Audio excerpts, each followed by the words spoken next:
নমস্কার। নবম শ্রেণীর বাংলা সহায়ক পাঠ থেকে সত্যজিৎ রায়ের প্রফেসর শঙ্কুর ডায়েরি থেকে প্রফেসর শঙ্কু ও আশ্চর্য পুতুল। আজ আমার জীবনে একটা স্মরণীয় দিন। সুইডিশ অ্যাকাডেমি অফ সায়েন্স আজ আমাকে ডক্টর উপাধি দান করে আমার গত 5 বছরের পরিশ্রম সার্থক করল। এক ফলের বীজের সঙ্গে আর এক ফলের বীজ মিশিয়ে এমন আশ্চর্য সুন্দর, সুগন্ধ, সুস্বাদু ও পুষ্টিকর নতুন ফল যে তৈরি হতে পারে, এটা আমার এই রিসার্চের আগে কেউ জানত না। গত বছর সুইডেনের বৈজ্ঞানিক সোভেনসেন আমার গিরিডির ল্যাবরেটরিতে এসে আমার ফলের নমুনা দেখে এবং চেখে একেবারে দেশে ফিরে গিয়ে কাগজে লেখালেখির ফলে আমার এই আবিষ্কারের কথা বিদেশে ছড়িয়ে পড়ে। আমার আজকের এই সম্মানের জন্য সোভেনসেন অনেকখানি দায়ী। তাই এখন ডায়েরি লিখতে বসে তার প্রতি মন কৃতজ্ঞতায় ভরে উঠেছে। সুইডেনে আগে আসিনি, এসে ভালোই হয়েছে। সুন্দর পরিষ্কার পরিচ্ছন্ন দেশ। এটা মে মাস, তাই 24 ঘন্টায় সূর্য দেখছি, কিন্তু সে সূর্য কেমন ঘোলাটে, নিস্তেজ। সব সময়ই মনে হয় সন্ধ্যা হয়ে আছে। শীতকালে যখন রাত ফুরোতে চায় না, তখন না জানি লোকের মনের অবস্থা কেমন হয়। শুনেছি 6 মাস রাত্রের পর প্রথম সূর্যের আলো দেখে এখানকার লোক নাকি আনন্দে আত্মহারা হয়ে আত্মহত্যা করে। আমরা যারা বিষুবরেখার কাছাকাছি থাকি তারা বোধহয় ভালোই আছি। বেশি উত্তরে ঠান্ডা দেশে যারা থাকে তাদের হিংসে করার কোনো কারণ নেই। এখানের কাজ সেরে নরওয়েতে যাওয়ার ইচ্ছা ছিল। এরও বেশি একটা কারণ আছে। বছর 4 আগে যখন ইংল্যান্ডে যাই, তখন বিখ্যাত প্রাণীতত্ত্ববিদ প্রফেসর আর্চিবল্ড অ্যাক্রয়েডের সঙ্গে বেশ ঘনিষ্ঠ আলাপ হয়। সাসেক্সে তার কটেজে একটা উইকেন্ডও কাটিয়ে এসেছিলাম। অ্যাক্রয়েডও তখন নরওয়ে যাব করছেন, কারণ সেখানে নাকি লেমিং বলে ইঁদুর জাতীয় এক অদ্ভুত জানোয়ার বাস করে। সেইটা তিনি স্টাডি করবেন। লেমিং এক আশ্চর্য প্রাণী। বছরের কোনো একটা সময় এরা কাতারে কাতারে জঙ্গল থেকে বেরিয়ে সমুদ্রের দিকে যাত্রা করে। পথে শেয়াল, নেকড়ে, ঈগল পাখি ইত্যাদির আক্রমণ অগ্রাহ্য করে ক্ষেতের ফসল নিঃশেষ করে। সবশেষে সমুদ্রে পৌঁছে সেই সমুদ্রের জলেই ঝাঁপিয়ে পড়ে আত্মহত্যা করে। দুঃখের বিষয়, অ্যাক্রয়েডের স্টাডি বোধহয় অসমাপ্ত থেকে গিয়েছিল, কারণ গিরিডি থাকতেই কাগজে পড়েছিলাম নরওয়ে ভ্রমণের সময় তার মৃত্যু হয়। অ্যাক্রয়েডের পক্ষে যেটা সম্ভব হয়নি, আমার দ্বারা সেটা হয় কি না দেখব বলেই নরওয়ে যাওয়ার কথা ভাবছিলাম। রাত্রে ডিনারের পর হোটেলে ফেরার কিছু পরে আমার ঘরের দরজায় টোকা পড়ল। তখনও আমার মাথায় লেমিংয়ের চিন্তাই ঘুরছিল। দরজা খুলে দেখি একটি মাঝবয়সী লম্বা ভদ্রলোক। মাথায় সোনালি চুল, চোখে সোনার চশমা, আর সেই চশমার পুরু কাচের পিছনে একজোড়া তীক্ষ্ণ নীল চোখ। ভদ্রলোক ঠোঁট ফাঁক করে অল্প হেসে যখন তার পরিচয় দিলেন, তখন লক্ষ্য করলাম তার একটা দাঁত সোনা দিয়ে বাঁধানো। তার কথা জানলাম। তার বাস নরওয়ের সুলিটেলমা শহরে। নাম গ্রেগর লিন্ডকুইস্ট। লোকটি নাকি শিল্পী। বিখ্যাত লোকদের প্রতিকৃতি তৈরি করেন ঠিক পুতুলের মতো করে, অর্থাৎ গায়ের রং, চুল, নখ, পোশাক টোশাক সব আসল মানুষের মতোই, কেবল সাইজ 6 ইঞ্চির বেশি নয়। এ কথা সে কথার পর একটু বিনয়ী কিন্তু ভাব করে বললেন, আপনি যদি আমার ওখানে দিন কত আতিথ্য গ্রহণ করেন তাহলে আমি অত্যন্ত আনন্দিত হব। সেই অবসরে আপনার একটি পুতুল প্রতিকৃতি গড়ে নিতে পারব।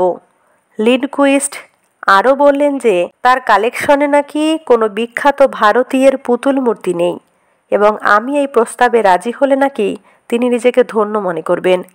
কথায় কথায় আমার লেমিং সম্পর্কে জানবার আগ্রহটাও প্রকাশ পেয়ে গেল। তাতে ভদ্রলোক বললেন, লেমিংয়ের সন্ধানে বন বাদারে ঘোরার আগে তিনি তার বাড়িতেই নাকি একটি লেমিং সংগ্রহ করে আমাকে দেখাতে পারবেন। এরপরে আর আমার কিছু বলার রইল না। আগামী বৃহস্পতিবার ভদ্রলোকের সঙ্গেই নরওয়ে যাত্রা করব স্থির করেছি।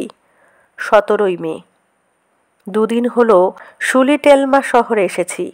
নরওয়ের উত্তর প্রান্তে কিওলেন উপত্যকায় এ শহরটি ভারী মনোরম। আশেপাশে তামার খনি রয়েছে, আর শহরের পশ্চিম দিকে প্রহরীর মতো দাঁড়িয়ে রয়েছে সুলিটেলমা পর্বতশৃঙ্গ। 6000 ফিটের মতো হাইট। কাজেই আমাদের হিমালয়ের একটি শৃঙ্গের কাছে একে সামান্য টিলা বলে মনে হবে, কিন্তু নরওয়েতে এই শৃঙ্গ উচ্চতায় দ্বিতীয় স্থান অধিকার করে। লিন্ডকুইস্ট আমাকে পরম যত্নে রেখেছেন। এর বাড়ির আশেপাশে আর কোনো বাড়ি টাড়ি চোখে পড়ে না। এমনি নরওয়ে দেশটায় লোকসংখ্যা কম, তার মধ্যেও লিন্ডকুইস্ট যেন একটি জনবিরল পরিবেশ বেছেই নিয়েছে। আমার এতে কোনো আপত্তি নেই। আমাদের গিরিডির বাড়িটাও নিরিবিলি জায়গায় বেছেই তৈরি করেছিলাম আমি। লেমিং এখনও দেখা হয়নি। 2-1 দিন সময় চেয়ে নিয়েছে লিন্ডকুইস্ট। এতেও আপত্তি নেই, কারণ আমি হাতে কিছুটা সময় নিয়েই দেশ ছেড়েছি। আপাতত বিশ্রামের প্রয়োজন। ট্রাউট মাছ খাচ্ছি আর খুব ভালো চিজ খাচ্ছি। সব মিলিয়ে বেশ আরামে আছি। তবে লিন্ডকুইস্টের একটা বাতিক মাঝে মাঝে কেমন যেন অস্বস্তির সৃষ্টি করে। সে আমার দিকে প্রায় একদৃষ্টে চেয়ে থাকে। কথা বলার সময় চাওয়াটা অস্বাভাবিক নয়, কিন্তু যখন দুজনে চুপচাপ বসে থাকি তখনও মাঝে মাঝে অনুভব করি যে সেই স্থির দৃষ্টিতে আমার মুখের দিকে চেয়ে আছে। আজ সকালে এর কারণটা জিজ্ঞেস না করে পারলাম না। লিন্ডকুইস্ট বিন্দুমাত্র অপ্রস্তুত না হয়ে বলল, কোনো লোকের পোর্ট্রেট করার আগে কিছুদিন যদি ভালো করে তাকে দেখা যায় তাহলে মূর্তি গড়ার সময় শিল্পীর কাজ সহজ হয়ে যায়, এবং যার পোর্ট্রেট হচ্ছে তাকেও আর একটানা বেশিক্ষণ পাথরের মতো দাঁড়িয়ে বা বসে থাকতে হয় না। আমার আরেকটা প্রশ্ন আরও চেপে রাখতে পারলাম না। বললাম, আপনার পুতুলগুলি কবে দেখাবেন? বড় কৌতূহল হচ্ছে কিন্তু। লিন্ডকুইস্ট বলল, পুতুলগুলোয় ধুলো পড়েছে। আমার চাকর হান্স সেগুলো পরিষ্কার করলে পর কাল সন্ধ্যা নাগাদ সেগুলো দেখাতে পারবো বলে আশা করছি। আর লেমিং? আগে পুতুল, তারপর লেমিং, কেমন? অগত্যা রাজি হয়ে গেলাম। 18ই মে রাত 12টা। 2 ঘন্টা হলো ঘরে ফিরেছি, কিন্তু এখনো পর্যন্ত উত্তেজনা কাটিয়ে উঠতে পারিনি। তাই আজকের ঘটনা পরিষ্কার করে লিখতে রীতিমতো অসুবিধে হচ্ছে। আজ সন্ধ্যা 7টায়, সন্ধ্যা বলছি ঘড়ির টাইম অনুযায়ী, কারণ এখানে সত্যিকারের রাত দিনের কোনো তফাৎ বোঝা যায় না।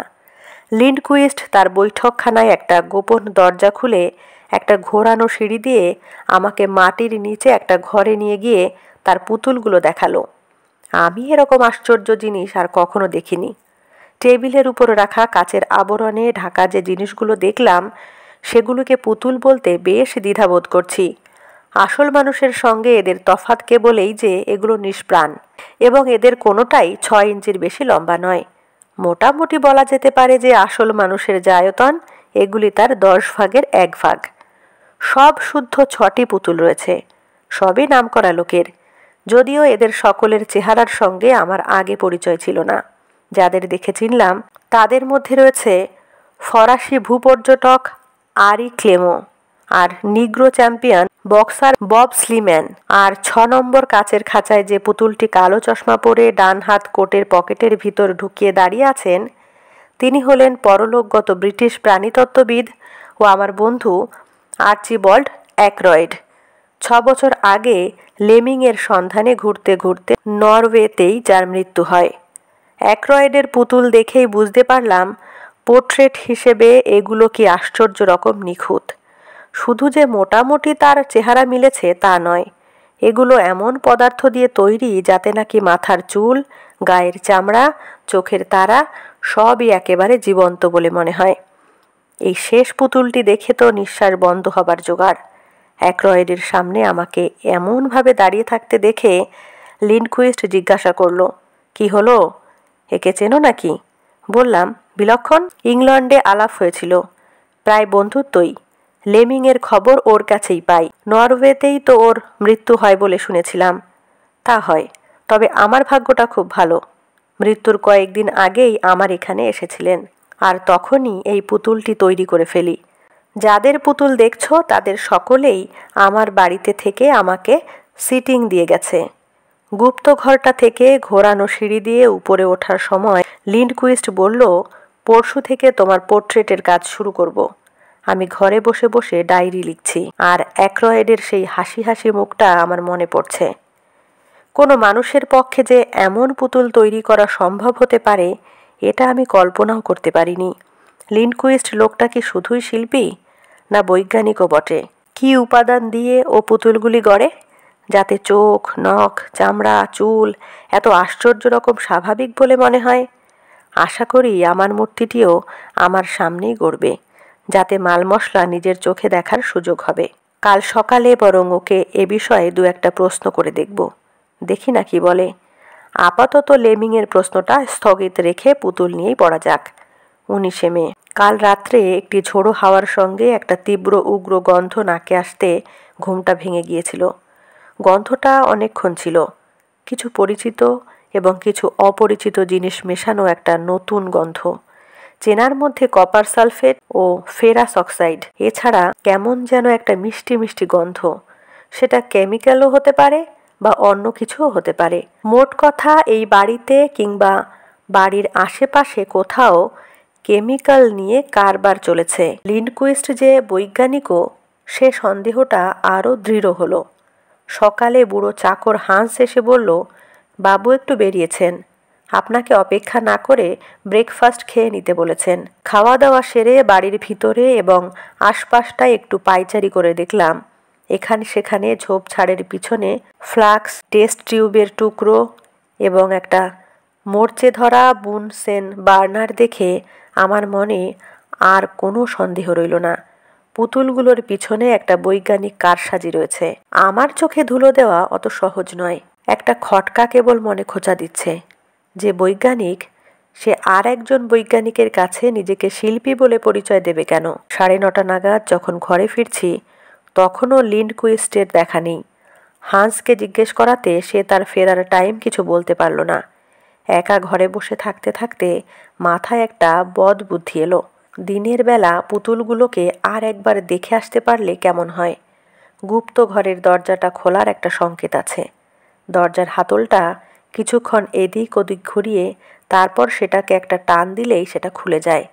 গতকাল লিন্ডকুইস্ট হাতলটা নিয়ে কবার বাম দিকে ঘুরিয়ে তারপর টানটা দিয়েছিল, সেটা আমি মনে মনে মুখস্থ করে রেখেছিলাম। সাধারণ লোকের পক্ষে অবশ্যই এ কাজটা সম্ভব হতো না। হান্সকে ডেকে বললাম, আমার একটা জরুরি টেলিগ্রাম পাঠানো দরকার, তুমি যদি কাজটা করে দিতে পারো। আমার ঠান্ডা দেশে এসে একটু হাঁপ ধরেছে, এতটা পথ হাঁটতে ভরসা পাচ্ছি না। হান্স অবশ্যই তৎক্ষণাৎ রাজি হয়ে গেল এবং আমিও আমার বাড়ির চাকর প্রহ্লাদের নামে একটা আজগুবি টেলিগ্রাম লিখে হান্সকে টাকা দিয়ে পাঠিয়ে দিলাম। হান্স রওনা হবার পর আরও 5 মিনিট অপেক্ষা করে আমি বাড়ির গেটের বাইরে রাস্তায় গিয়ে দাঁড়ালাম। এদিক ওদিক চাইলে বহুদূর অবধি দেখা যায়। লিন্ডকুইস্টের কোনো চিহ্ন দেখলাম না। বুঝলাম সে ফিরলেও মিনিট 15 আগে নয়। ভেতরে ফিরে সে গুপ্ত দরজায় গিয়ে মুখস্থ মাফিক হাতলটা এদিক ওদিক ঘোরানো শুরু করলাম। যথাসময়ে একটা খচ শব্দে দরজাটা খুলে গেল। পকেটে টর্চ ছিল, সেটা জেলে ঘোরানো সিঁড়ি দিয়ে নেমে গেলাম। গুপ্ত ঘরে পৌঁছে একটা করে কাচের খাঁচাগুলোর উপর আলো ফেলে দেখতে শুরু করলাম। কালকের চেয়ে কোনো বিশেষ তফাৎ চোখে পড়ল না। 1 নম্বরে সেই ইটালীয় গায়ক, নাম বোধ হয় মারিও বাতিস্তা। 2-এ মুষ্টিযোদ্ধা বব স্লিম্যান। 3 নম্বরে ফরাসি পর্যটক আরিক ক্লেমো। 4-এ জাপানি সাঁতারু হাকিমোতো। 5-এ সেই জার্মান কবি, নাম মনে নেই। আর 6-এ আমার বন্ধু অ্যাকরয়েড। আমি টর্চটা নিয়ে অ্যাকরয়েডের খাঁচার দিকে এগিয়ে গেলাম। খাঁচাগুলি বেশ, এরকম জিনিস এর আগে দেখিনি কখনো। একরকম কাচের আবরণ থাকে, মন্দিরের চূড়োর মতো, যাতে অনেক সময় ভালো ঘড়ি কিংবা মূর্তি ঢাকা দেওয়া থাকে। এ কতকটা সেই রকম, কিন্তু তফাৎ এই যে এতে আবার একটা দরজা আছে এবং তাতে কবজা এবং চাবি লাগানোর বন্দোবস্ত আছে। অবশ্যই ইচ্ছা করলে পুরো ঢাকনাটাই হাত দিয়ে তুলে ফেলা যায়। আমি কাচের সঙ্গে প্রায় মুখ লাগিয়ে দিয়ে অ্যাকরয়েডের পুতুলটা দেখতে লাগলাম। দেখতে দেখতে মনে হলো গতকালের ভঙ্গির সঙ্গে যেন সামান্য একটু তফাৎ। কালকে যেন ডান হাতটা পকেটের মধ্যে আর একটু বেশি ঢোকানো মনে হয়েছিল। তাই কি না আমার চোখের ভুল? এমনও তো হতে পারে যে পুতুলগুলির অঙ্গ প্রত্যঙ্গ নাড়ানোর ব্যবস্থা করা আছে। লিন্ডকুইস্ট হয়তো মাঝে মাঝে দরজা খুলে তাদের দাঁড়াবার ভঙ্গিটা একটু বদল করে দেয়, কিংবা হয়তো পুতুলগুলোকে ঝাড়পোছ করার সময় হাত পা একটু নড়ে যায়। একবার খুলে পরীক্ষা করে দেখলে কেমন হয়? কিন্তু অ্যাকরয়েডের পুতুলটায় হাত দিতে কেমন জানি সংকোচ বোধ হলো। তাই জাপানি সাঁতারুর পুতুলের ঢাকনাটা খুলে সেটা আস্তে হাতে তুলে নিলাম। নিয়েই বুঝলাম যে হাত পা নাড়ানোর কোনো উপায় লিন্ডকুইস্ট রাখেনি। পুতুলগুলো একেবারেই অসাড় এবং অনড়। কাচের ঢাকনা চাপা দিয়ে ঘোরানো সিঁড়ি দিয়ে উঠে গুপ্ত দরজা বন্ধ করে নিজের ঘরে ফিরে এলাম। লিন্ডকুইস্ট ফিরল 12:30টার সময়। দুপুরে খাবার টেবিলে তাকে বললাম, আজ একটু পড়াশুনো করবার ইচ্ছে হচ্ছে। তোমাদের এখানেও শুনেছি বেশ ভালো একটা পাবলিক লাইব্রেরি আছে, একবার যাওয়া যায় কি? লিন্ডকুইস্ট বলল, স্বচ্ছন্দে, আমি রাস্তা বাতলে দেব। আজই যাও, কারণ কাল থেকে তো তোমায় সিটিং দিতে হবে। আমি বিশ্রাম না করেই বেরিয়ে পড়লাম। মনের মধ্যে কেমন জানি একটা অস্পষ্ট সন্দেহ উকি মারছিল। সেই কারণেই কিছু পুরনো খবরের কাগজ ঘাটার দরকার হয়ে পড়েছিল। 3.5 ঘন্টা লাইব্রেরিতে বসে লন্ডন টাইমস কাগজের ফাইল ঘেঁটে মনে গভীর সন্দেহ, উত্তেজনা ও উদ্বেগ নিয়ে বাড়ি ফিরলাম। 2 বছর আগেই 11ই সেপ্টেম্বরের টাইমস কাগজে আর্চিবল্ড অ্যাকরয়েডের মৃত্যু সংবাদ পড়ে জানতে পারলাম যে অ্যাকরয়েড কিভাবে কোথায় মারা গিয়েছিলেন তা জানা যায়নি। নরওয়ে ভ্রমণকালে তিনি নিখোঁজ হয়ে যান।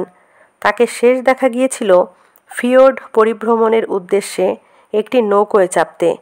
সেই নৌকোটির কোনো খোঁজ পাওয়া যায়নি। কাজেই ধরে নেওয়া হয়েছিল যে নৌকাডুবির ফলেই অ্যাকরয়েডের মৃত্যু ঘটে। বব স্লিম্যান, হাকিমোতে ও আরি ক্লেমোর মৃত্যু সংবাদও পড়লাম। এরা সকলেই ইউরোপে নিখোঁজ হয়েছেন এবং সকলকে অনেক অনুসন্ধানের পর মৃত বলেই ধরে নেওয়া হয়েছিল।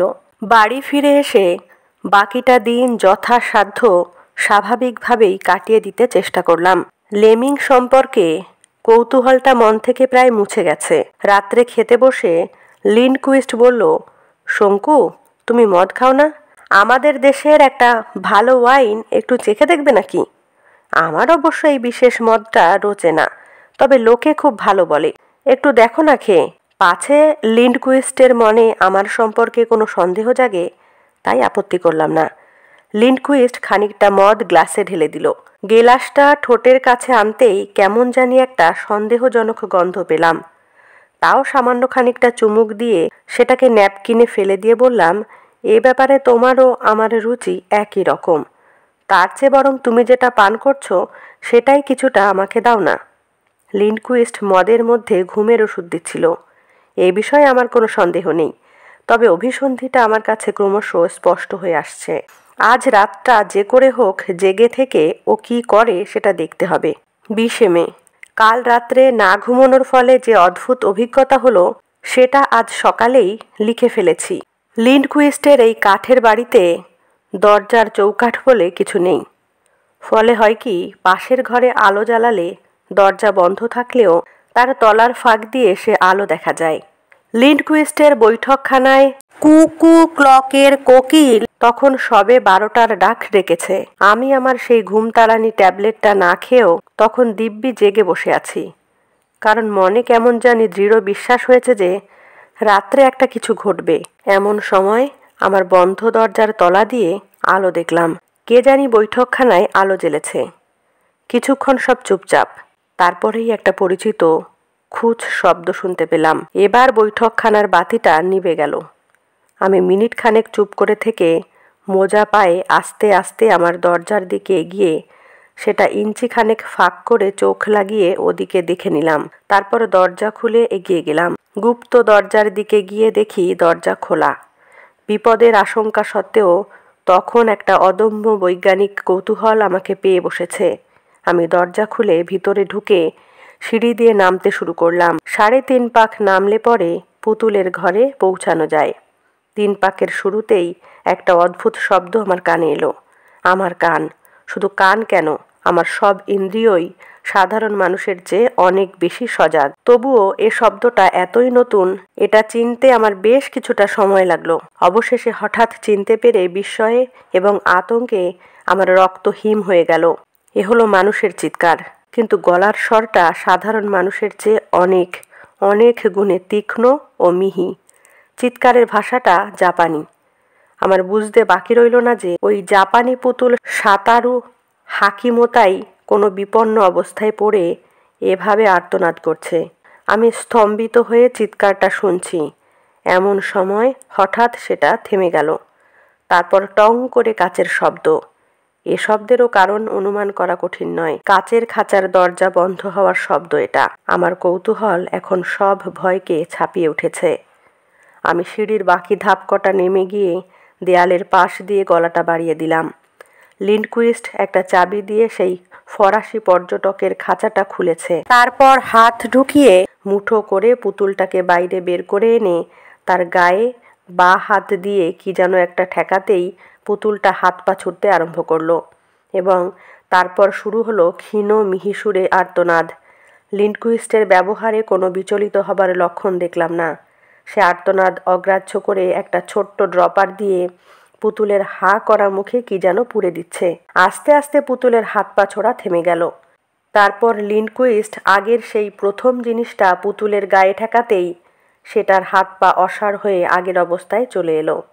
লিন্ডকুইস্ট সেটাকে খাঁচার মধ্যে পুরে দাঁড় করিয়ে দরজা বন্ধ করে চাবি দিয়ে দিল। আমি আমার জায়গায় বিহ্বল অথচ তন্ময় হয়ে দাঁড়িয়ে রইলাম। তার পিছনেই 10 হাতের মধ্যেই যে আমি দাঁড়িয়ে রয়েছি সেটা লিন্ডকুইস্টের খেয়ালই হলো না। এরপরে অ্যাক্রয়েডের পালা। উন্মাদ বৈজ্ঞানিকের হাতের মুঠোয় অ্যাক্রয়েডের শোচনীয় অবস্থা দেখে আমার ক্রোধ ও উত্তেজনা সংবরণ করা কঠিন হচ্ছিল। এমন সময় হঠাৎ দেখলাম অ্যাক্রয়েডের ছটফটানি থেমে গেল। এত দূর থেকেও মনে হলো তার মাথাটা যেন আমারই দিকে ঘোরানো। তারপর পরিষ্কার মার্জিত ইংরেজি উচ্চারণে অতি কষ্টে মিহি চিৎকার এলো, শঙ্কু, তুমি কি করছো এখানে? পালাও, পালাও। পুতুলের মুখে আমার নাম শোনা মাত্র লিন্ডকুইস্ট বিদ্যুৎ বেগে সিঁড়ির দিকে দৃষ্টি ঘোরাতেই আমিও ঘুরে 3-4 সিঁড়ি একেবারে উঠে বৈঠকখানা পেরিয়ে ঊর্ধ্বশ্বাসে আমার ঘরে ঢুকে দরজা বন্ধ করে দিলাম। কিন্তু আশ্চর্য, লিন্ডকুইস্ট আর আমার ঘরের দিকে এলো না। এখন সকাল 9টা। ব্রেকফাস্টের জন্য আমার ডাক পড়েনি। এটাও বুঝতে পেরেছি যে আর ডাক পড়বে না। আমার ঘরের দরজা বাইরে থেকে বন্ধ করে দেওয়া হয়েছে। 23শে মে। কালকের ঘটনার পর 24 ঘন্টা কেটে গেল। এখনও লিন্ডকুইস্টের দেখা নেই। আমার ঘরে কিছু ফল রাখা ছিল আর আমার সঙ্গে কিছু বিস্কুট ছিল। এছাড়া কাল থেকে কিছুই খাওয়া হয়নি। খিদের সঙ্গে সঙ্গে শরীরে একটা অবসাদও এসে পড়ছে। কাল রাত্রে সব বিদঘুটে স্বপ্ন দেখেছি। তার মধ্যে একটাতে দেখলাম ইঁদুরের মতো দেখতে একটা অতিকায় জানোয়ার আমার জানলা দিয়ে ঘরে ঢুকতে চেষ্টা করছে। তারপর একটা বিস্ফোরণের শব্দ আর একটা বিকট চিৎকারে ঘুম ভেঙে গেল। আমি কিছুক্ষণ অবশ হয়ে পড়ে রইলাম। তখন থেকেই ঘরে একটা গন্ধ পাচ্ছি। এখন বুঝতে পারছি সেটা আসছে আমার ফায়ার প্লেসের ভিতর থেকে। চিমনি দিয়ে গন্ধটা ঘরে ঢুকছে। শুধু গন্ধ নয়, গন্ধের সঙ্গে বাষ্পের মতো কি যেন ঢুকে ঘরটাকে ধোঁয়ায় আচ্ছন্ন করে দিচ্ছে। আমার মাথাটাও কেমন যেন ঝিমঝিম করছে। লিখতেও বেশ অসুবিধে হচ্ছে। আর বোধহয় কলম। 7ই জুন। আমি সুস্থ আছি বলবো না, তবে বেঁচে আছি যে এটাই বা কি কম আশ্চর্যের কথা। স্ক্যান্ডিনেভিয়ান এয়ারওয়েজের ভারতগামী প্লেনে বসে ডায়েরি লিখছি। ডিনারে ট্রাউট মাছ দিয়েছিল, খাইনি। লিন্ডকুইস্টের বাড়িতে খাওয়া কোনো কিছুই আর কোনো দিন খেতে পারবো কি না জানি না। সুলিটেলমার পুরো ঘটনাটা মন দিয়ে চিরকালের জন্য মুছে ফেলার কোনো বৈজ্ঞানিক উপায় আছে কি না সেটা গিরিডিতে গিয়ে ভেবে দেখতে হবে।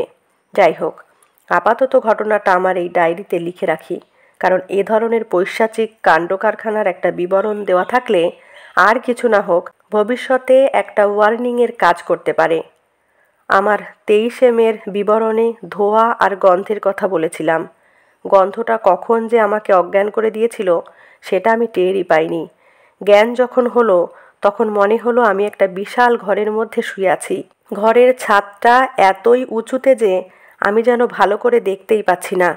প্রথমে মনে হলো আমি হয়তো কোনো গির্জার ভিতরে রয়েছি, কিন্তু তারপর ভালো করে দেখতে ছাতের কড়ি বর্গাগুলো চোখে পড়ল, আর সেগুলো যেন কেমন চেনা মনে হলো। যে জিনিসটার উপর শুয়ে আছি সেটা পিঠের তলায় কেমন নরম নরম মনে হচ্ছিল, তবে সেটা বিছানা নয়, কারণ সেটা স্থির থাকছিল না। তন্দ্রার ভাবটা কেটে গেলে আমার মাথাটা একটু ডান দিকে ঘোরাতেই একটা তীব্র আলোয় আমার চোখটা প্রায় ঝলসে গেল। সেই আলোটাও যেন অস্থির। মাঝে মাঝে আমার চোখে পড়ছে, মাঝে মাঝে সরে যাচ্ছে। একবার আলোটা সরে গিয়ে আমার চোখটা কিছুক্ষণ রেস্ট পাওয়াতে সব ব্যাপারটা বুঝতে পারলাম। আলোটা আসছিল দুটো বিরাট গোল কাচ থেকে, রিফ্লেক্টেড হয়ে। কাচের পিছনে জ্বলজ্বল করছে দুটো মসৃণ নীল চক্র। তার মাঝখানে আবার অপেক্ষাকৃত ছোট দুটি কালো চক্র। এই কালো বিন্দু সমেত নীল চক্র দুটিও স্থির নয়, এদিক ওদিক নড়ছে, আর মাঝে মাঝে আমার দিকে চাইছে। হ্যাঁ, চাইছেই বটে, কারণ ও দুটো আসলে চোখ, লিন্ডকুইস্টের চোখ। কাচ দুটো লিন্ডকুইস্টের সোনার চশমা। আমি শুয়ে আছি লিন্ডকুইস্টের দস্তানা পরা হাতের উপর, আর আমি আয়তনে হয়ে গেছি অন্য পুতুলগুলোরই মতো, অর্থাৎ যা ছিলাম তার 10 ভাগের 1 ভাগ। কিন্তু সাইজে ছোট হয়ে গেলেও আমার জ্ঞান, বুদ্ধি, অনুভূতি কমেনি। কেবল বাঁ হাতের কাঁধের কাছটায় একটা যন্ত্রণা। বুঝলাম সেখানে একটা ইঞ্জেকশন দেওয়া হয়েছে। লিন্ডকুইস্ট এবার আমার উপর ঝুঁকে পড়ল। তার গরম নিঃশ্বাস আমার শরীরের উপর অনুভব করলাম। এইবার তার ঠোঁটটা ফাঁক হতেই সোনার দাঁতটা ঝলমল করে উঠল। সঙ্গে সঙ্গে মদের গন্ধ, আরও উত্তপ্ত হাওয়া। লিন্ডকুইস্টের কথা। আমার হবিটা কেমন বলো তো শঙ্কু? বেশ নতুন ধরনের, নয় কি? লোকে ডাক টিকিট জমায়, দেশলাইয়ের লেবেল জমায়, পুরনো টাকা জমায়, অটোগ্রাফের খাতায় লোকের সই জমায়, আর আমি বাছাই করে দেশ বিদেশের বিখ্যাত লোকদের ধরে ধরে তাদের পুতুল করে কাচের ঢাকনা ঢেকে রেখে দিই। আমার এই অদ্ভুত শখ, এই আশ্চর্য বৈজ্ঞানিক বুদ্ধির জন্য কি কেউ উপাধি দেবে? কেউ না।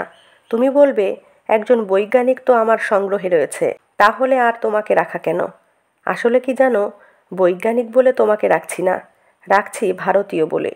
বিখ্যাত ভারতীয় আর চট করে ঘরের কাছে কোথায় পাবো বলো? নরওয়েতে আর কজনই বা আসবে? আর আমার এই আস্তানায় তো সকলে সব সময়ে আসতেই চায় না। যেমন তুমি এলে। লিন্ডকুইস্ট দম নেবার জন্য একটু থামল, তারপর জিভ দিয়ে ঠোঁট চেটে বলল, আমার সবচেয়ে বড় গুণ কি জানো? আমি খুন করি না। এরা আসলে জ্যান্ত রয়েছে। দিনের বেলায় ইলেকট্রিক শক দিয়ে এদের অসাড় করে রেখে দিই। রাত 12টায় আবার শক দিয়ে জাগিয়ে ড্রপার দিয়ে খাইয়ে দিই। প্রয়োজন হলে তখন এদের সঙ্গে কথাবার্তাও বলি। তবু আফসোস এই যে এরা এত নির্ভাবনায় থেকেও কেউই খুশি থাকতে পারছে না। জ্ঞান হলেই সবকটাই আমাকে বাঁচাও, আমাকে উদ্ধার করো ইত্যাদি বলে চেঁচাতে থাকে। যেখানে খাওয়া পড়ার কোনো চিন্তা করতে হচ্ছে না, জীবন ধারণের কোনো সমস্যার প্রশ্নই যেখানে উঠছে না, সেখানে পালাবার এত ইচ্ছের কারণটাই আমি বুঝতে পারছি না। তোমায় দেখে মনে হয় তুমি বেশ সহজেই পোষ মানবে, তাই নয় শঙ্কু? লিন্ডকুইস্ট তার কথা শেষ করে আমাকে তার হাত থেকে নামিয়ে টেবিলের উপর শোয়ালো। তারপর আমার কোমরে এবং বুকের ওপর এক জোড়া স্ট্যাম্প আটকে বন্দি করে ফেলল। আমি আপত্তি বা গায়ের জোর দেখানোর কোনো চেষ্টাই করলাম না, কারণ আমি জানতাম যে তাতে কোনো ফলই হবে না। এখন যেটা দরকার সেটা হচ্ছে মাথাটাকে ঠান্ডা রাখা এবং আমার এই ক্ষুদে অবস্থায় কেবল বুদ্ধি খাটিয়ে কিভাবে লিন্ডকুইস্টকে শায়েস্তা করা যায় সেইটে ভেবে স্থির করা। লিন্ডকুইস্ট বলেছে যে ক্ষুদে মানুষকে অসাড় পুতুলে পরিণত করতে হলে ইলেকট্রিকের শক দিতে হয়। আমাকে কিন্তু ইলেকট্রিক শক দিয়ে লিন্ডকুইস্ট বিশেষ সুবিধে করতে পারবে না, কারণ আমার গেঞ্জির নিচে আমার সেই কার্বোথিনের পাতলা জামাটা রয়েছে। সেবার গিরিডিতে ঝড়ের মধ্যে আমার বাগানে গাছের চারাগুলো বাঁচাতে গিয়ে কাছাকাছি একটা তাল গাছে বাজ পড়ায় আমি অজ্ঞান হয়ে গিয়েছিলাম। তারপরেই এই জামাটা আবিষ্কার করি এবং 24 ঘন্টা পরে থাকি। লিন্ডকুইস্ট আমাকে শোয়ানো অবস্থায় রেখে ঘরের অন্যদিকে চলে গিয়েছিল। এবারে দেখলাম ঘরের আলোটা হঠাৎ নিভে গেল। তারপর একটা কাঠের টেবিল টানার শব্দ পেলাম, তারপর কাচের ঠুংঠাং আওয়াজ, তারপর একটা সুইচ জ্বালানোর সঙ্গে সঙ্গেই আবার গায়ের উপর একটা তীব্র আলো এসে পড়ল। তারপরে দেখলাম লিন্ডকুইস্টের চশমার ঝলসানি। লিন্ডকুইস্ট আমার দিকে এগিয়ে আসছে। এবার তার দৈত্যের মতো হাতটা নেমে এলো আমার দিকে। তাতে একটা ইলেকট্রিকের তার লক্ষ্য করলাম। লিন্ডকুইস্টের ঠোঁটের কোণে একটা বিশ্রী হাসি। এবার তার ঠোঁট দুটো ফাঁক হয়ে আবার সোনার দাঁতটা দেখা গেল, আর চাপা কর্কশ্বরে কথা এলো, এসো বাছাধন, আমার 7 নম্বরের পুতুল, এসো। ইলেকট্রিকের তার সমেত লিন্ডকুইস্টের ডান হাতটা আমার সমস্ত শরীরটাকে আচ্ছাদন করে ফেলল। আমার স্নায়ুর ভিতর একটা সামান্য শিহরণে বুঝতে পারলাম যে লিন্ডকুইস্ট তারটা আমার গায়ে ঠেকিয়েছে। প্রায় 5 সেকেন্ড সে তারটাকে এইভাবে ঠেকিয়ে রেখে তারপর সেটাকে সরিয়ে নিল। আমি মটকা মেরে মরার মতো পড়ে রইলাম। ঘরের বাতি জ্বলে উঠল। লিন্ডকুইস্ট আমার স্ট্র্যাপগুলো আলগা করে দিয়ে আমাকে হাতে তুলে নিল। আমি হাত পাগুলোকে টান করে রইলাম, যেন পুতুল হয়ে গেছি। লিন্ডকুইস্ট আমাকে একটা নতুন টেবিলের উপর নতুন কাচের খাঁচার মধ্যে রেখে খাঁচার দরজায় চাবি দিয়ে গেল। ঘরের বাতি নিভে গেল। তারপর ঘোরানো সিঁড়ি দিয়ে ভারী পায়ে উঠে যাওয়ার শব্দ পেলাম। গুপ্ত দরজা বন্ধ হওয়ার শব্দ। এবার আমি হাত পা আলগা করলাম। ঘরে দুর্ভেদ্য অন্ধকার, কিছু দেখা যায় না। আমি হেঁটে একটু এগিয়ে যেতেই কাচের দেয়ালের সামনে পড়লাম। হাত দিয়ে ঠেলে দেখি সেটা রীতিমতো ভারী, এক চুলও নড়ানো সম্ভব নয়। কাচের গায়ে ঠেস দিয়ে বসে ভাবতে আরম্ভ করলাম। নরউইজির বুনো শেয়ালের ডাক শোনা যাচ্ছে মাঝে মাঝে। কাচের ঢাকনা আর টেবিলের মাঝখানে সামান্য যে ফাঁক রয়েছে সেইখান দিয়েই এই শব্দ আসছে, এবং এই চুল পরিমাণ ফাঁক দিয়েই যে হাওয়া ঢুকছে সেটা আমার নিঃশ্বাস প্রশ্বাসের পক্ষে যথেষ্ট। ওপরে বৈঠকখানা থেকে কুকু ক্লকের শব্দ শুনলাম। কুকু কুকু কুকু। 3টে বাজল। রাত না দিন বোঝার কোনো উপায় নেই। আধো আধো ঘুমের আমেজ অনুভব করলাম। পা দুটোকে সামনে ছড়িয়ে দিয়ে গাটাকে এলিয়ে নিলাম। নিজের অবস্থার কথা ভাবতে হাসি পেল। আমি ত্রিলোকেশ্বর শঙ্কু, সুইডিশ একাডেমি অফ সায়েন্স কর্তৃক সম্মানিত বিশ্ববিখ্যাত বাঙালি বৈজ্ঞানিক। আজ একজন নরউইজীয় পাগলের হাতে পুতুল অবস্থায় বন্দী। গিরিডির কথা মনে পড়ছে। উষ্ট্রি নদী, খান্ডুলি পাহাড়, আমার বাড়ি, আমার বেড়াল নিউটন, চাকর প্রহ্লাদ, আমার ল্যাবরেটরি, আমার বাগানের উত্তর দিকে সেই গোলঞ্চ গাছ, আমার কত অসমাপ্ত কাজ, কত গবেষণা, কত। টুং টুং টুং। ওটা কিসের শব্দ? একটা দীর্ঘশ্বাস বুকের ভিতর থেকে উঠে আসতে গিয়ে থেমে গেল। আমি পা দুটোকে টেনে নিয়ে সোজা করে বসলাম। টুং টুং টুং টুং টুং টুং টুং। আমি উঠে দাঁড়ালাম। আমার পাশের খাঁচা থেকে শব্দটা আসছে, অ্যাক্রয়েডের খাঁচা। টুং টুং টুং টুং টুং টুং টুং। এ কি? এ যে মর্স কোড, টেলিগ্রাফের টরে টক্কার ভাষা। আর এ ভাষা যে আমিও জানি। আমিও কাচের গায়ে হাত ঠুকে জানলাম। আবার বলো। আবার টুং টুং শব্দ হলো। আমি মনে মনে তার মানে করতে লাগলাম। অ্যাক্রয়েড বলল, আমারও কার্বোথিনের পোশাক, আমি পুতুল সেজে আছি। তুমি যেদিন এলে দেখে আনন্দ হলো, ভয় হলো, প্রকাশ করিনি। আমিও টুং টুং করলাম। দ্বিতীয় দিন যখন একা ছিলাম। একা এসেছিলে? দেখিনি, বোধহয় ঘুমিয়েছিলাম। দাঁড়িয়ে ঘুমোনো অভ্যাস করছি। সেদিন রাত্রে আর থাকতে পারলাম না, চেঁচাতে বাধ্য হলাম। কদিন আছো এখানে? 2 বছর, আমার মৃত্যুর সময় থেকেই। অনেক দেখেছি, 2 বছরে অনেক জেনেছি, অনেক ভেবেছি। এবার বোধহয় পালাবার সুযোগ এসেছে। মানুষ হয়ে না পুতুল? মানুষ। ওষুধ আছে? কাল রাত্রে খাবার সময় প্রস্তুত থেকো। আজ ক্লান্ত, হাত অবশ, ঘুমোবো। Good night. আমি ধীরে ধীরে কাচে টোকা মেরে গুড নাইট জানিয়ে দিলাম। অ্যাক্রয়েড বেঁচে আছে, আমারই মতো। কার্বোথিনের ফর্মুলা আমি ওকে দিয়েছিলাম, কিন্তু পালানোর কী উপায় আবিষ্কার করেছে জানি না। আবার মানুষ হয়ে গিরিডিতে ফিরতে পারবো অক্ষত দেহে? জানি না। কপালে কি আছে কিছুই জানি না। ভাবতে ভাবতে আমারও কখন ঘুম এসে গিয়েছিল। ঘুম ভাঙার পরেও বাকি সময়টা অন্ধকারেই কাছে ঠেস দিয়ে বসে কাটিয়েছি। কুকু ক্লকটা অনেকবার বেজেছে। প্রথমে সময়ের খেয়াল রেখেছিলাম, তারপর আর রাখিনি। অবশেষে এক সময় রাত 12টা যে বাজলো সেটা গুপ্ত দরজা খোলার শব্দ থেকেই বুঝলাম। শব্দ পাওয়ার সঙ্গে সঙ্গেই আমি সোজা হয়ে পুতুলের ভঙ্গি নিয়ে দাঁড়ালাম। লিন্ডকুইস্ট ঘোরানো সিঁড়ি দিয়ে নেমে এলো। একটা গুনগুন শব্দ শুনে বুঝলাম যে গান গাইছে। তারপর খুট শব্দ করে ঘরের বাতিটা জ্বলে উঠল। আমি মাথা না ঘুরিয়ে আর চোখে যতদূর দেখা যায় তাই দেখার চেষ্টা করলাম। লিন্ডকুইস্ট কিন্তু আমাদের টেবিলের দিকে এলো না। সে ঘরের পিছনের দিকে আরেকটা দরজা খুলে পাশের ঘরে চলে গেল এবং সেখানেও একটা বাতি জ্বলে উঠল। আমি আবার আরেকটু সাহস করে অ্যাক্রয়েডের দিকে চাইলাম। অ্যাক্রয়েড আমায় দেখে একটু হাসলো। তারপর ডান পকেটে ঢোকানো হাতটা আস্তে আস্তে বার করলো। তারপর হাতটা আমার দিকে তুলে ধরলো। দেখি তার হাতে একটা ছোট্ট 1/2 ইঞ্চি লম্বা ইঞ্জেকশন দেওয়ার সিরিঞ্জ। অ্যাক্রয়েডের এর পরের কাজ আরও বিস্ময়কর। সে সিরিঞ্জটা পকেটে পুরে তার খাঁচার দরজার দিকে এগিয়ে গিয়ে চাবির গর্তের মধ্যে হাত ঢুকিয়ে একটু নাড়াচাড়া করতে দরজাটা খুলে গেল। অ্যাকরয়েড দরজা খুলে বেরিয়ে এলো। আমার তো দম বন্ধ হবার জোগাড়। লিন্ডকুইস্ট যদি ফিরে আসে? অ্যাকরয়েড যেন সে বিষয়ে কোনো চিন্তা না করেই টেবিলের পাশ দিয়ে হেঁটে খাঁচার পিছন দিকটা এসে এদিক সেদিক দেখে টেবিল থেকে শূন্যে ঝাঁপিয়ে পড়ল। লোকটা আত্মহত্যা করছে নাকি? না, তা নয়। একটা ইলেকট্রিকের তার টেবিলের পিছন দিয়ে গিয়ে মাটিতে ঠেকেছে। অ্যাকরয়েড টেবিলের থেকে অব্যর্থ লক্ষ্য করেই ঝাপটা দিয়েছে এবং তারটা ধরে সে মেঝের দিকে নামছে।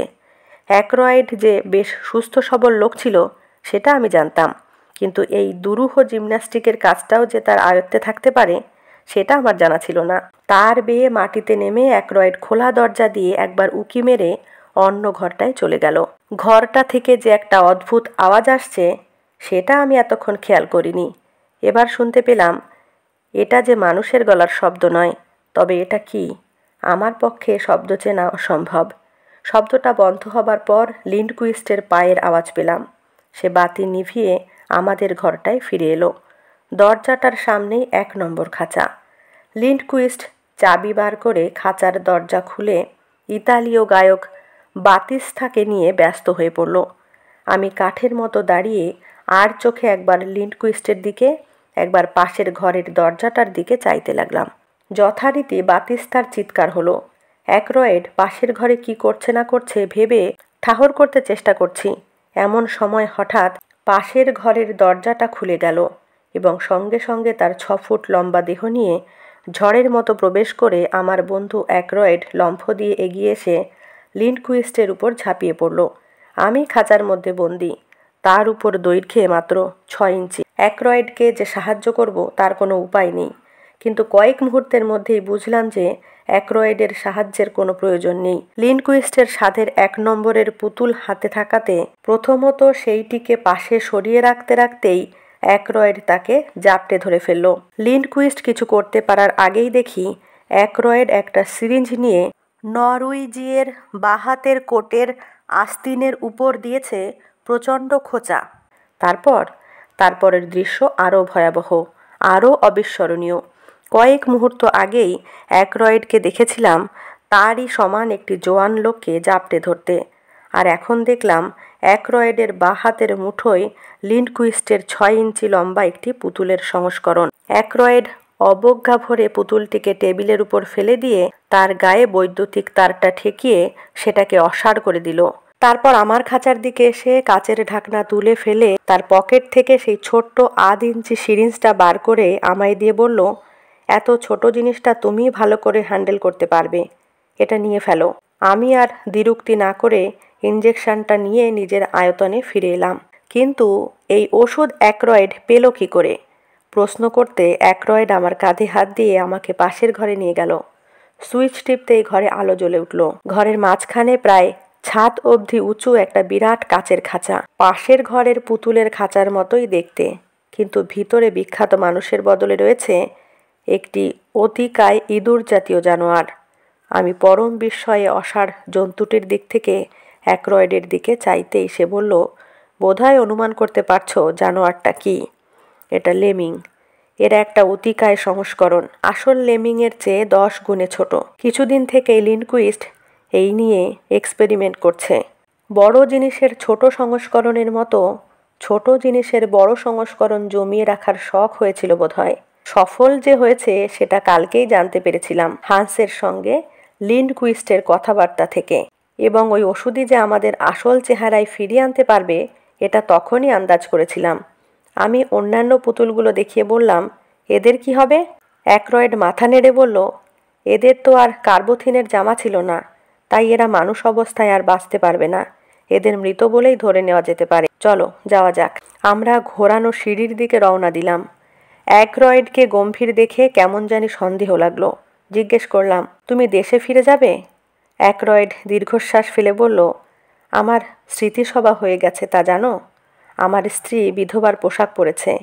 আমার নামে আমার টাকা থেকে একটা স্কলারশিপ পর্যন্ত দেওয়া হচ্ছে। এই অবস্থায় দেশে ফিরে যাওয়া একটু বেখাপ্পা হবে নাকি? তাহলে তুমি কি করবে? একটা কাজ অসমাপ্ত রয়ে গেছে। লেমিংদের সঙ্গে এখনো ভালো পরিচয় হয়নি। আর কয়েকদিন পরেই ওদের সমুদ্র যাত্রা শুরু হবে। আমিও সেই দলে ভিড়ে পড়ব ভাবছি। একটা সামান্য প্রাণী যদি নির্ভয়ে সমুদ্রের জলে ঝাঁপিয়ে পড়তে পারে তো আমি পারবো না কেন? 12ই জুন, গিরিডিতে ফেরার 4 ঘন্টা পর এ ডায়েরি লিখছি। একটা কথা লেখা দরকার, কারণ সেটা এর আগের ঘটনার সঙ্গে যুক্ত। ফিরে আসার পর থেকেই লক্ষ্য করছিলাম আমার চাকর প্রহ্লাদ আমার দিকে বারবার কেমন যেন সন্দিগ্ধ দৃষ্টিতে চেয়ে দেখছে। এখন তার কারণটা বুঝতে পেরেছি। আমার যে জুতোটা গিরিডিতে রেখে গিয়েছিলাম সেটা পরতে গিয়ে দেখি পায়ে ছোট হচ্ছে। তারপর কালো কোটটা পরতে গিয়ে দেখি আস্তিনটা সামান্য ছোট। তখন আমার হাইটটা মাপতেই ব্যাপারটা পরিষ্কার হলো। লিন্ডকুইস্টের ওষুধ আমাকে ঠিক আগের আয়তনে ফিরিয়ে না এনে আমাকে আগের চেয়ে 2 ইঞ্চি লম্বা করে দিয়েছে। সন্দেশ, ফাল্গুন 1371। নমস্কার।